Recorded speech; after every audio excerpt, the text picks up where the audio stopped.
Hello everyone, আজকে আমার ইনস্টিটিউটের লাস্ট ডে ছিল। মনে হচ্ছে এই তো 4টে মাস আগে ভর্তি হলাম।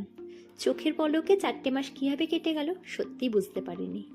তাই জন্য আমরা ম্যামকে একটা ছোট্ট উপহার দিয়ে দিয়েছিলাম। উপহার পেয়ে ম্যাম বড্ড খুশি হয়েছিলেন আর সকল স্যার ম্যাডামদের দেখাচ্ছিলেন। তারপর শুরু হয় টিফিন পিরিয়ড। টিফিন পিরিয়ডে আমাদের এরমভাবেই টিফিন শেয়ার হয়, একের পর এক সকলে মিলে টিফিন নিতে থাকে আর আমরা খেতে শুরু করি। আর হ্যাঁ, আজ রিকি টিফিন এনেছিল। অনেক দিন পর রিকি টিফিন আনলে এতগুলোই রুটি আনে। এই যে দেখছো তোমরা, একটুখানি ঘুগনি ঢেলে নিয়ে আদিত্য দো।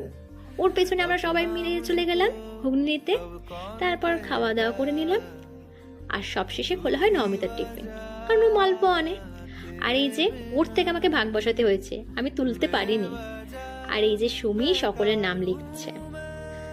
আর এখানে বিদিশার জুতো নিয়ে ফুটবল খেলা শুরু হয়ে গেছে ওকে খচানোর জন্য।